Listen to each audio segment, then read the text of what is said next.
Angry young men. Far-right extremists. Radicalized young men. Young boys. Young boys are being radicalized online. If you're a man, doesn't it feel like every woman hates you? The data proves you're right. Young women are way more progressive than men at the same age, and more men are being painted as becoming radical and far-right extremists. But why is this happening? In this video, we're going to follow the data, the incentives, the institutions, and the history to figure out how the gender divide actually happened, why it's accelerating, and what we can do before you grow old and single. Take a look at the collapsing birth rates. A stable society needs 2.1 children per woman just to survive, but the female fertility rate in the United States, Canada, the UK, France, Germany, and Italy are all sitting at numbers way below replacement. But one thing is clear, this is a crisis, and this is the most concerning data I've ever covered on this channel. This is why. Listen, I'll say the quiet part out loud that nobody wants to say. According to the data, the ideological shift is overwhelmingly happening on the female side, not the male side. But I'm always, I think I'm just too old or something. I'm like, why isn't anyone married? You tell me, why aren't people married? Well, I mean, honestly, it's the women. The women are extremely liberal. No one talks about that, especially after the last election. There's a 45-point difference. The reason for that is not what you think. Here's where things get interesting and honestly a little bit bizarre, because baked into this narrative of men becoming misogynists and radicalized is a paradox that I'm about to expose to you. The story you always hear is the same. Men are becoming radicalized. Men are falling into extremism. The manosphere is brainwashing young boys. But here's the contradiction, and this is the part that absolutely nobody wants to acknowledge for some reason. Men's ideology hasn't actually shifted that much. They've stayed roughly where they were about 10, 15, or even 20 years ago on many of the major points. And even compared to 100, 200, 300, and so on years ago, they're not radically different. A little bit more progressive, but not radically. The study we looked at earlier isn't the only one noticing this caked-in trend. That's not my opinion. This is Pew, Gallup, YouGov, take your pick. So think about this logically. If men stayed the same and women moved, why is the entire culture narrative focused on the male radicalization? Well, because of one thing. There is an agenda. They have made it clear to us, and if they didn't want us to believe that, they wouldn't be saying it. In 2019, the American Psychological Association released an official guideline declaring that traditional masculinity, stoicism, competitiveness, leadership, risk-taking is inherently harmful. The United Nations, through the He for She movement, teaches that global gender problems originate primarily from male behavior patterns. Corporate advertising and HR, from Gillette to Nike to Dove, constantly portray men as violent, impulsive, or in need of ideological correction, all the while presenting women as morally superior. And academia, especially gender studies programs since the 1980s, have built its entire framework on the idea that masculinity is a political problem that must be dismantled and re-engineered. So the message is clear and coordinated across these institutions. Men are the issue, masculinity is the problem, and the culture must fix them. This isn't about, hey man, you're becoming too radical and it's hurting society and you need to stop. It's about, we want you to fit into our program. We already socially engineered and radicalized women in the 20th century, and now you just need to get on board with our agenda. Or else, we will label your perfectly rational view of life in the world as radical until you simply get tired of it and throw in the towel. And frankly, from my experience and the first-hand evidence of the internet, men are just not having that. That's why you have the reaction of the manosphere influencers like Andrew Tate and guys like that, who I have to say I have my disagreements with as a practicing Catholic. You stretch a rubber band far enough, eventually it's going to snap back at you. Now, all this starts to make a lot of sense when we look at the actual facts, and the facts are insane. Because the really radical stuff happens at the incentive level, the incentive structures that society has placed for women. The modern economy rewards women for becoming more liberal and punishes them for becoming more traditional. Think about it. Women now earn 60% of bachelor's degrees, 70% of master's degrees, nearly 60% of all PhDs, and universities are basically ideological factories, and their ideology is overwhelmingly progressive. And what exactly do universities incentivize for women? Career-first identity, anti-family framing, don't settle too soon, distrust of men, hyper-individual autonomy, therapy language morality, gender-based activism, secular spirituality over religious commitment. None of this is a conspiracy, it's just the modern incentive system, and I think they would happily admit that to you. And they're all trying to sell this perspective to you that it's all coming from an organic feminist movement, this is all just grassroots, and it's just natural, this is the natural progression of life, but the evidence just becomes overwhelmingly against that. When we look into this with sober eyes, These schools are not neutral playgrounds. According to a Manhattan Institute study, 7 out of 10 students in the US are exposed to at least one critical social justice concept in K-12 classes, even in private and parochial institutes. Another study found that most schools in North America teach left-wing racial ideology as if it were an established fact, even though it's highly disputed. Global parliamentary researchers in Australia concluded that progressive ideology is so deep-seated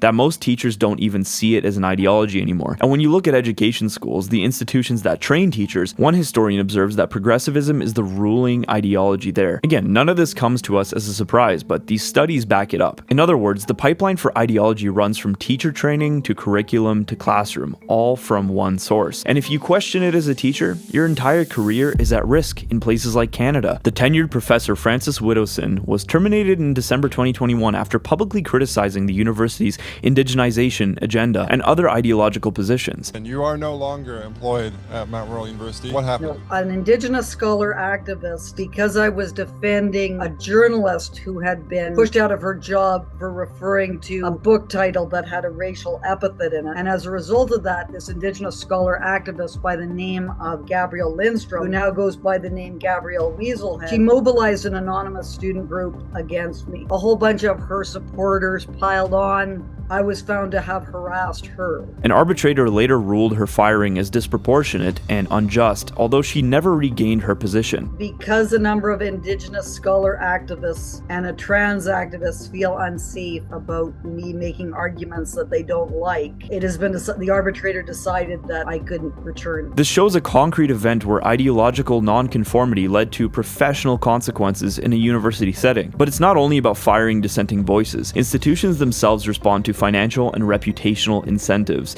A UK study found higher education reforms created perverse incentives for universities to shape behaviors and ideologies in order to secure funding and regulatory advantages. This data comes from the Institute of Fiscal Studies. Another paper documents how colleges respond to student aid, loan default penalties, and enrollment benchmarks by shaping admissions and outcomes. And a commentary in University Affairs explains that there's no such thing as pure science. The interests of different parties shape the questions being asked and how incentive structures direct how those questions are answered. Let's put it simply, if a university is rewarded for diversity metrics, for activism, for social justice frameworks, then people inside it will naturally lean that way, because that is how institutional survival, funding, and reputation are built. Now, it really seems to me that the problem that these ideologues are pushing is not that they have a problem with authoritarianism, but rather that the authoritarianism isn't of their flavor. The system is rigged to ensure one outcome. Go to school, you become progressive. Delay your family, become progressive.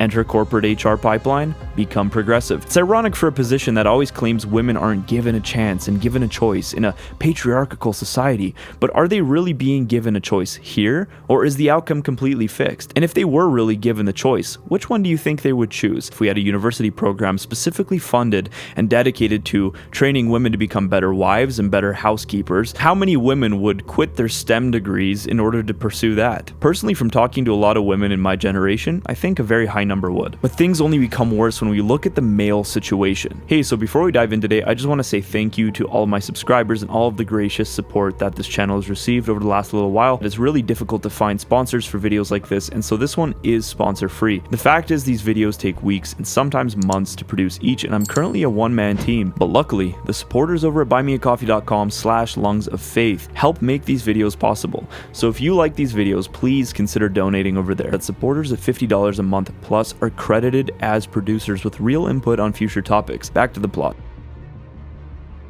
While women were being funneled into universities, corporations, and institutions that shape political ideology, men are quietly walking away from the entire system. And this isn't speculation, this is hard economic data. Over the last 15 to 20 years, more than 7 million prime-age men ages 25 to 54 have disappeared from the workforce in the United States alone. Where exactly are they? They're not in school, they're not in training, they're not in job hunting, and they're not transitioning between careers. They're simply gone from the labor force. But why? Are they all suddenly Bitcoin millionaires and just don't need to work anymore? Are they living off the backs of female slave economy? Oops, wasn't supposed to say that one out loud. And today, the labor force participation rate for men is the lowest it's been since the Great Depression. Among young men, 18 to 29, the numbers are even worse. Unemployment has surged. Not in education, employment, or training. Entire segments of young men are living completely outside the productive economy and the bounds of civilization. And how are they surviving? The data shows disability payments, welfare payments, parental support, random gig scraps, or literally doing nothing at all. Economists call this the male dropout crisis. Sociologists call it the great male opting out. And here's the core point. Women are being ideologically pulled into the system. Men are being economically pushed out of it. That means men aren't getting college indoctrination. Men aren't embedded in corporate HR departments. Men aren't absorbing ideological messaging 8 hours a day. Most men aren't even in the building. So of course men's worldview stays relatively stable. They're not inside the institutional machinery that rewrites ideology. Think about other times we've seen that in civilization. Things like this typically lead to some sort of a movement. This raises a question that nobody ever asks, but everyone feels. Why are corporations, school systems, governments, NGOs, pharmaceutical companies, makeup brands, food companies, clothing companies, literally every sector of society obsessed with shaping women's worldviews? Why do they spend billions of dollars every year on campaigns targeted at women? If women are supposedly tired of the patriarchy and finally empowered, then why does every powerful institution on earth treat them like a demographic they have to constantly convince, recruit, affirm, and ideologically maintain? Think about it. Why do governments pour money into women-centric advertising? Why do NGOs frame every issue through women and girls? Why is every corporate marketing department obsessed with female empowerment messaging? Why are pharmaceutical companies spending billions on contraception campaigns, hormone campaigns, fertility control messaging? Why do school boards and universities create bureaucracies around gender equality, women's studies, DEI for female students? Why do political parties build entire election strategies around the female vote? It is time for us to do what we have been doing, and that time is every day. If women were naturally aligned with these worldviews, wouldn't you think they wouldn't need to be so sold? And you don't have to look any further than the gargantuan numbers they're spending. UN Women's budget was $1.3 billion spent between 2010 and 2020, explicitly on programs to reshape gender norms and shift cultural attitudes. The US government has spent hundreds of millions annually, around $200 to $500 million a year on gender ideology programs abroad. So these are programs outside of the United States. Over $4.5 billion spent on women and girls initiatives since 2000. Many of these programs openly target fertility norms, sexual norms, family planning attitudes, traditional gender roles, and they describe their goal as changing beliefs and behaviors at scale. Planned Parenthood's advocacy spends over $45 million per year on political campaigns aimed specifically at women. But here's the thing, you don't spend $100 billion convincing someone of something they already supposedly believe. Where big money goes and where return on investment is unclear, the most plausible conclusion is that there's something they value more than short-term money.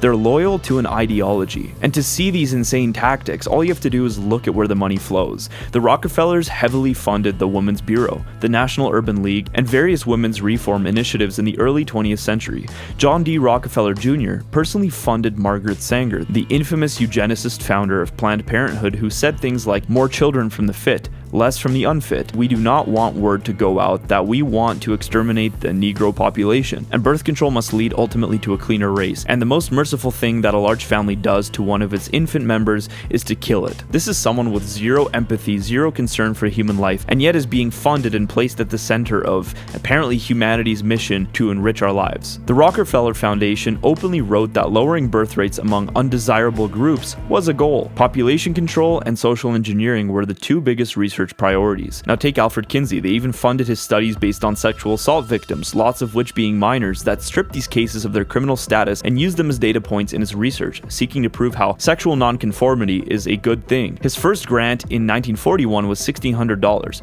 Not too much. But by 1947, his project was pulling in about $40,000 to $100,000 a year, which keep in mind is about $600,000 to $1 million in today's currency, among the tens of dozens, if not hundreds, of other like experiments that they're also funding. This money financed massive sex history interviews, some involving minors, and set the stage for what many call the sexual revolution, which I did a whole video on called The Biggest Lie We Ever Bought. If you haven't seen that, definitely go watch it after this video. It goes much more into detail than what I can do here. But the point still stands and the question is still unanswered. If a movement is truly organic, it spreads on its own. But if a movement contradicts human nature, you have to subsidize it, you have to incentivize it, and you have to market it relentlessly. So why do governments and corporations treat women like a population that must be constantly maintained? Because the worldview being sold is not the worldview human nature defaults to. Women are not naturally hostile to family or motherhood or faith or stability. They have to be coaxed away from those things with promises of a hypothetical utopia, career fulfillment, and sexual freedom, lifestyle independence, empowerment through consumption. In other words, if the product was really that good, it would sell itself.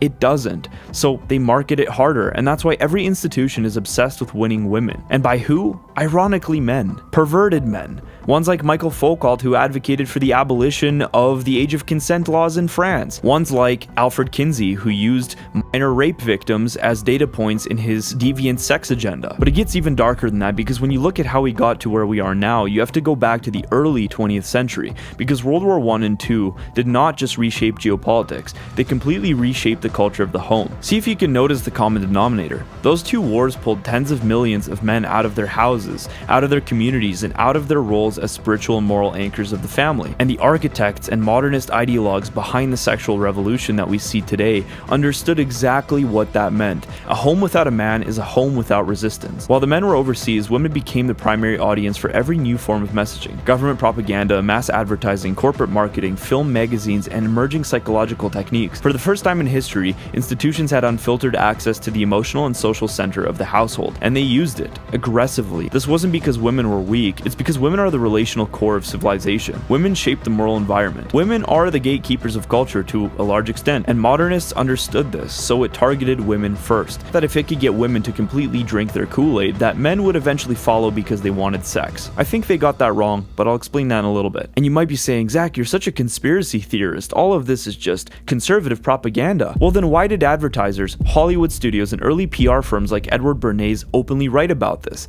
He said, if you want to change society, you don't start with the men. You start with the women, because women influence everything downstream. The home, the children, the social expectations, and yes, even the behavior of men. There's a reason that 70 to 80% of all consumer purchasing decisions in North America are made by women. And here's where the manipulation of men comes in, because modernists assume that once women embraced the new worldview, men would eventually follow. Not because the men were ideologically convinced, but because the men wanted to stay in relationship with the women. In other words, if we convert the women, the men will cave. They'll go along with anything if it means sex, companionship, and peace in the home. But we must remember, this isn't based off fact, this is completely theorized, and the thing is, for a while it worked. For several decades, men did silently go along with the new cultural program because it was so incremental. It's like the boiling frog theory. You put a frog in boiling water, it's instantly gonna jump out, but you put it in lukewarm water and slowly turn up the temperature, it'll stay until it cooks to death. But here's the theological reality. Man is not designed to be led by cultural propaganda. He is designed by God to lead by virtue. He is built to reject falsehood even when it costs him something, even when it costs him comfort or approval or intimacy. That's what Christ did on the cross. Christ showed us the true way of life, that we must pursue truth all the way unto crucifixion, all the way until we have nails being driven through our very hands and feet